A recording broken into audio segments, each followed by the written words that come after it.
Hello everyone. तो आज हम डिस्कस करने वाले हैं एक्सिलरी आर्टरी के बारे में। तो एक्सिलरी आर्टरी जो है वो दरअसल सबक्लेवियन आर्टरी का ही आगे का हिस्सा है। ये कहाँ से शुरू और कहाँ ख़त्म होती है? तो ये outer border of first rib से शुरू होती है और टेरेस मेजर के लोअर बॉर्डर तक जाती है। इसके बाद यही वेसल का नाम बदलकर ब्रेकियल आर्टरी बन जाता है।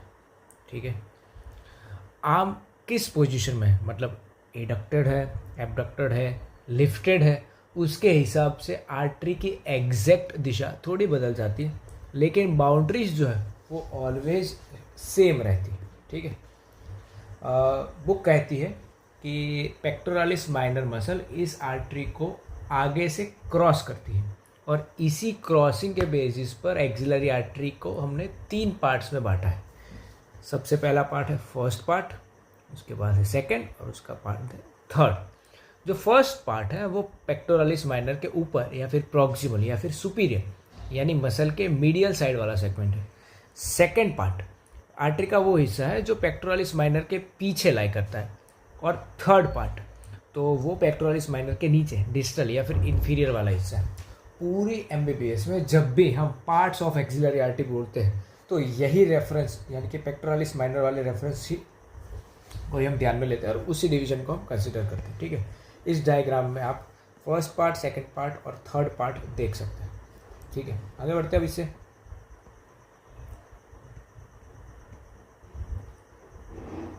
Relations of axillary artery. तो देखो, जनरल रिलेशंस इसके है कि एक्सिलरी आर्टरी अपने अपने हिस्सों में एक्सिला की वॉल्स के ही स्ट्रक्चर से घिरी रहती है। एंटीरियर वॉल के स्ट्रक्चर्स आगे से, पोस्टीरियर वॉल के पीछे से, एटसेट्रा। ठीक है, पूरी आर्टरी के मीडियल साइड पर हमेशा ही, क्या बोल रहा हूँ मैं, पूरी आर्टरी के मीडियल साइड पर हमेशा ही एक्सिलरी वेन साथ साथ चलती है और दोनों मिलकर फेशिया के क्यूब के अंदर एंक्लोज रहते हैं, जिसे हम एक्सिलरी शीथ कहते हैं। ये sheath actually pre vertebral layer of deep cervical fascia से बनी है जो नेक से नीचे एक्सिला तक एक्सटेंड होती है और उसके अंदर ब्रेकियल प्लेक्सिस की कॉर्ड्स भी होती है। अब बुक हर पार्ट यानी कि फर्स्ट पार्ट, सेकंड पार्ट और थर्ड पार्ट के लिए खास खास रिलेशंस अलग से देती है और वही हम एक एक करके देखते हैं। चलो, सबसे पहले हमें दिया गया है रिलेशंस ऑफ फर्स्ट पार्ट। तो यहाँ पे हमें लिख के दिया है एंटीरियर रिलेशंस, मतलब कि एंटीरियर सामने क्या क्या है।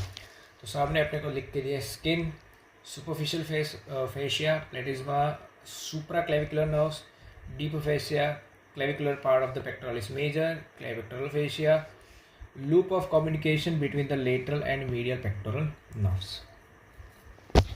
तो अगर आप फर्स्ट पार्ट को सामने से देखेंगे ना तो सबसे ऊपर आपको स्किन, फिर सुपरफिशियल फेशिया जिसमें थोड़ा फैट, प्लेटिज्मा मसल और सुप्रा क्लेविकुलर क्यूटेनियस नर्व्स चलती है। इसके बाद डीप फेशिया आती है। डीप फेशिया के नीचे आपको पेक्टोरालिस मेजर का क्लेविकुलर भाग मिलेगा जो इस पार्ट के सामने से क्रॉस करता है। उसके पीछे क्लेविपेक्टोरल फेशिया की स्ट्रॉन्ग शीट रहती है। इसी फेशिया की सुपरफिशियल सरफेस पर लेटरल और मीडियल पेक्टोरल नर्व्स का कम्युनिकेशन लूप दिख सकता है जो कभी कभी एग्जाम में पूछा जाता है। ठीक है, तो इतना हमें दिखता है एंटीरियर पार्ट में। पोस्टीरियर पार्ट में हमें ये लिख के दिया है medial cord of brachial plexus now to serratus anterior, first and second digitation of the serratus anterior and first intercostal space। First part के ठीक पीछे मीडियल कॉर्ड ऑफ प्लेक्सिस होता है, ब्रेकियल प्लेक्सिस होता है और इसी एरिया से नाउ टू सेरेटस एंटीरियर भी निकलती दिखती है। पोस्टीरियर थोरेसिक वॉल की तरफ आप सेरेटस एंटीरियर की पहली 2 डिजिटेशन और फर्स्ट इंटरकोस्टल स्पेस देखते हैं। लेटरल साइड पे हमें लिख के दिया lateral posterior cords of the brachial plexus यानी आर्टरी के लेटरल साइड और थोड़ा पीछे 2 कॉर्ड्स, लेटरल कॉर्ड और पोस्टीरियर कॉर्ड रहते हैं। मीडियल रिलेशन में सिर्फ और सिर्फ एक्सिलरी वेन है। फर्स्ट पार्ट में वेन काफ़ी लार्ज और सुपरफिशियल रहती है और कैथेटराइजेशन में यही सेगमेंट टारगेट हो सकता है। उसके बाद हमें बात की गई है रिलेशंस ऑफ सेकेंड पार्ट की। तो सेकेंड पार्ट में हमें क्या लिख के दिया? सेकेंड पार्ट में हमें लिख के दिया है तो सेकेंड पार्ट में क्या है हमारे पास? स्किन है, सुपरफिशियल फेशिया है, डीप फेशिया, पेक्टोरालिस मेजर और पेक्टोरालिस माइनर है। सेकेंड पार्ट बिल्कुल पेक्टोरालिस माइनर के पीछे छुपा हुआ है, इसीलिए सामने की तरफ से आप क्रम से skin, superficial fascia, deep fascia, pectoralis major और फिर पेक्टोरालिस माइनर मसल को देखेंगे। पेक्टोरालिस माइनर प्रैक्टिकली इस पार्ट को कवर कर लेता है। उसके बाद है हमारे पास पोस्टीरियर पार्ट। तो posterior cord of brachial plexus and subscapularis. तो आपके क्रॉप में पोस्टीरियर लिस्ट सेकंड पार्ट के लिए नहीं दिखी, ठीक है। बीडीसी में usually posterior wall muscle plus posterior cord होता है, लेकिन हम अभी सिर्फ दिए गए टेक्स्ट के ऊपर फोकस करेंगे, ठीक है। पोस्टीरियर की अगर मैं बात करूं तो उसके अंदर है posterior cord of brachial plexus और सबस्कैपुलारिस। लेटरल की अगर बात करें तो लेटरल में lateral cord of brachial plexus and coracobrachialis. तो सेकेंड पार्ट की लेटरल साइड पर ऊपर की ओर मस्कुलोक्यूटेनियस नर्व और मीडियन नर्व की लेटरल रूट और नीचे की ओर बंजू का मीडियन नर्व का ट्रंक मिलता है। इनके साथ कोरेकोब्रेकियालिस मसल भी लेटरल बाउंड्री बनाता है। मीडियल साइड पे आपको medial cord of brachial plexus, medial pectoral nerve और एक्सिलरी वेन देखने को मिलेगी। मीडियल साइड ऊपर नीचे से आपको thin medial cutaneous nerve of forearm, फिर अल्नर नर्व और साथ में एक्सिलरी वेन और फिर medial cutaneous nerve of arm चलती दिखती है। ये अरेंजमेंट क्लिनिकली इंपॉर्टेंट है क्योंकि लिम्फ नोड एनलार्जमेंट में इनमें प्रेशर आ सकता है। उसके बाद हमारे पास है थर्ड पार्ट के एंटीरियर रीजन। यहाँ पे हमारे पास है skin, superficial fascia, deep fascia, middle root of median nerve and pectoralis major. Third part अब काफ़ी नीचे है। सामने से फिर वही 3 soft tissue layers skin, superficial fascia और डीप फेशिया मिलेंगी। इसके बाद आपको मीडियन नर्व की मीडियल रूट आर्टरी के सामने क्रॉस करती हुई दिखेगी और ऊपर की तरफ पेक्टोरालिस मेजर का सिर्फ अपर मार्जिन इस भाग के सामने आता है, नीचे वाले पोर्शन यहाँ नहीं पहुँचती है। पोस्टीरियर की अगर मैं बात करूँ तो यहाँ पे आपको radial nerve, axillary nerve, subscapularis और tendon of latissimus dorsi and teres major आपको देखने को मिल सकता है। थर्ड पार्ट के पीछे सबसे ऊपर सबस्कैपुलारिस मसल और उसके साथ साथ एक्सिलरी नर्व होती है और थोड़ा नीचे आते ही रेडियल नर्व आर्टरी के पीछे से निकलकर पोस्टीरियर कंपार्टमेंट की तरफ मुड़ती है। सबसे नीचे की तरफ ह्यूमरस पर जाने से पहले लैटिसिमस डॉर्सी और टेरेस मेजर की संयुक्त टेंडन पोस्टीरियर रिलेशन बढ़ाती है, ठीक है। लेटरल की अगर बात करें तो musculocutaneous nerve, lateral root of median nerve, trunk of median nerve, coracobrachialis, ये जो है वो थर्ड पार्ट के लेटरल रिलेशंस हैं। Medial cutaneous nerve of forearm, ulnar nerve, axillary nerve और medial cutaneous nerve of arm. Medial side पर फिर वही 4 स्ट्रक्चर्स, फोराम की medial cutaneous nerve, ulnar nerve, axillary vein और आर्म की medial cutaneous nerve third part के साथ साथ चलती है। बस यहाँ ये सब थोड़ा नीचे लेवल पे है। उसके बाद हमारे पास है ब्रांचेस। तो ब्रांचेस में ये है कि सबसे पहले हमें लिख के दिया है सुपीरियर थोरेसिक आर्टरी। ये बहुत छोटी ब्रांच है, पेक्टोरालिस माइनर के सुपीरियर बॉर्डर के साथ चलती है और upper 2 intercostal spaces, upper part of serratus anterior et cetera को सप्लाई करती है। सुपर यानी कि सबसे ऊपर, यानी कि फर्स्ट पार्ट, ठीक है। ये आप इस तरह से इसको याद कर सकते हैं। सेकेंड पार्ट तो थोरेको एक्रोमियल ट्रंक, छोटा सा ट्रंक जो क्लेविपेक्टोरल फेशिया को पियर्स करके आगे निकलता है, फिर 4 मेन ब्रांचेस देता है, पेक्टोरल, एक्रोमियल, डेल्टॉइड और क्लेविकुलर। न्यूमोनिक इसका है PADC या फिर CADP। ये branches pectoral muscle, acromial region, deltoid और क्लेविकुलर एरिया को सप्लाई करती है। उसके बाद है लेटरल थोरेसिक आर्टरी। तो पेक्टोरालिस माइनर के लेटरल बॉर्डर के साथ नीचे की तरफ जाती है। Lateral chest wall, serratus anterior और ख़ास तौर पर फीमेल ब्रेस्ट यानी कि specially lower part and tail को सप्लाई करती है। ब्रेस्ट सर्जरी में बहुत ही ज़्यादा इंपॉर्टेंट है। थर्ड पार्ट के अंदर 3 अपने पास ब्रांचेस है, subscapular artery, anterior circumflex humeral artery and posterior circumflex humeral artery. तो जो सब स्कैपुलर आर्टरी है वो थर्ड पार्ट की सबसे बड़ी ब्रांच है।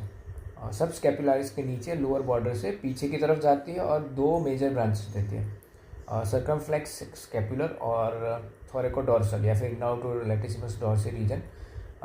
ये पीछे स्कैपुलर रीजन और लैटिसिमस डॉर्सी को सप्लाई करती है। एंटीरियर सर्कमफ्लेक्स ह्यूमरल आर्टरी जो है वो एक छोटी सी ब्रांच जो ह्यूमरस के सर्जिकल नेक के एंटीरियर साइड से सर्कल बनाते हुए घूमती है और लेटरली जाकर पोस्टीरियर सर्कमफ्लेक्स से एनास्टोमोज करती है।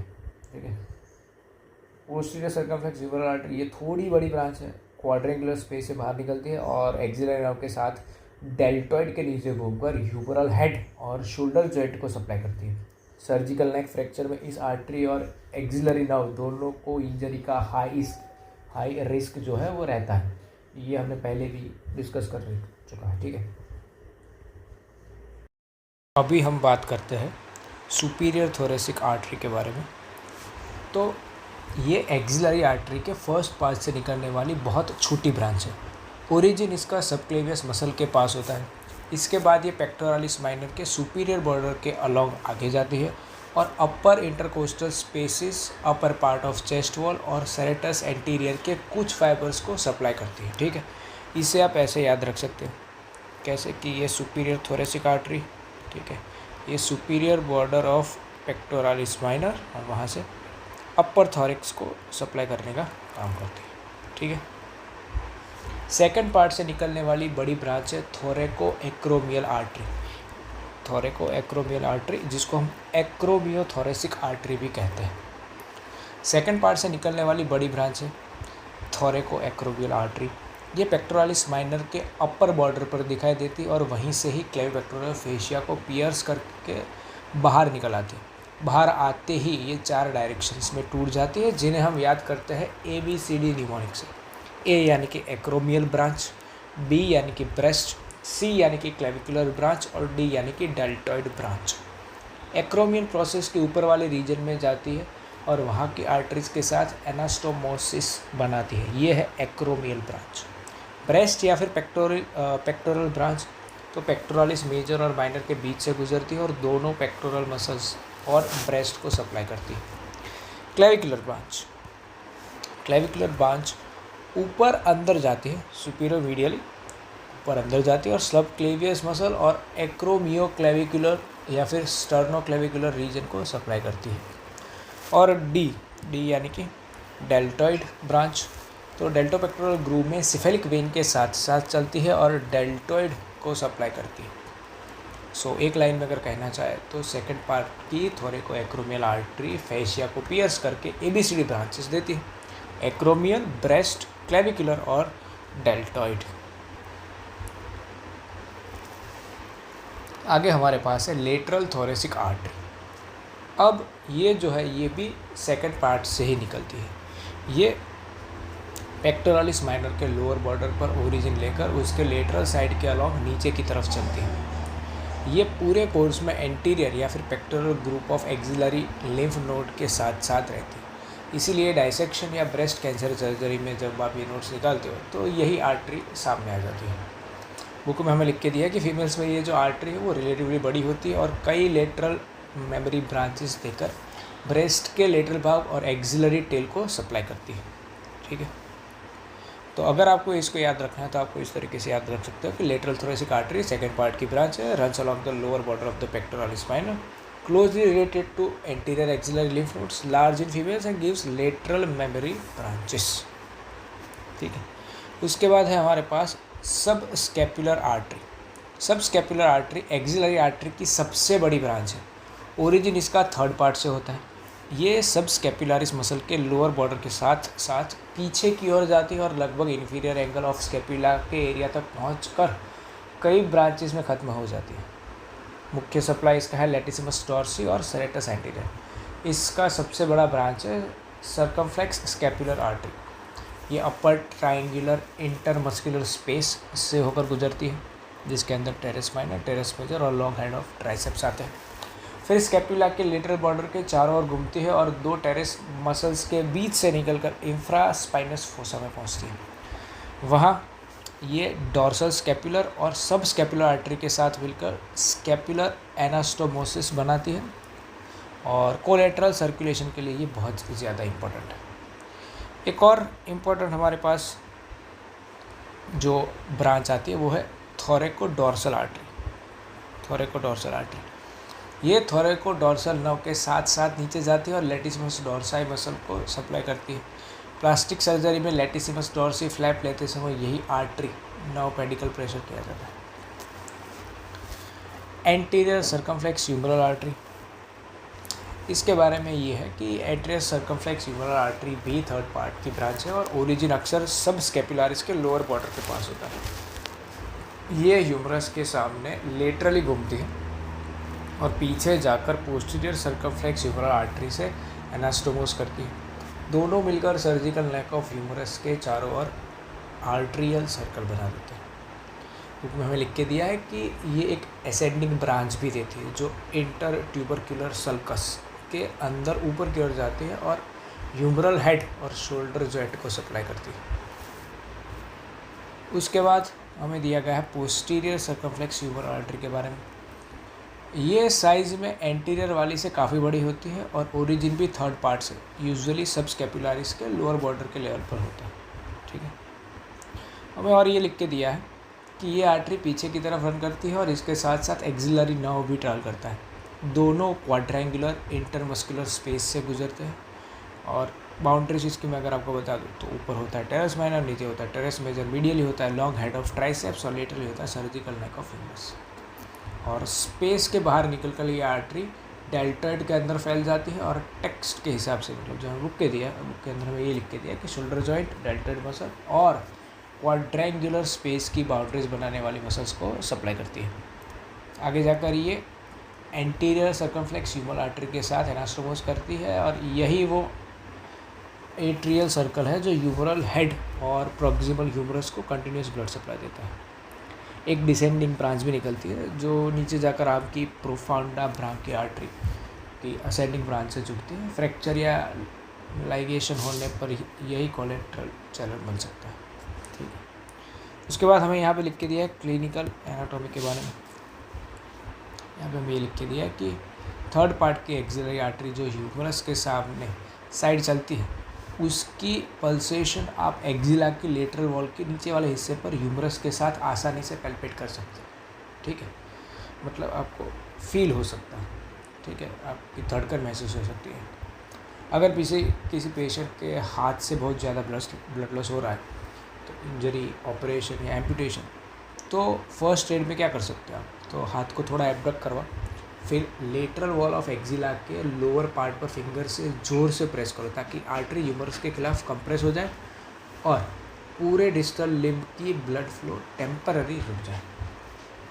ठीक है, तो यहाँ पे हमारा आर्टरीज़ के बारे में कॉन्सेप्ट ख़त्म होता है। नेक्स्ट क्लास में हम वेन्स और आगे का पोर्शन स्टडी करेंगे।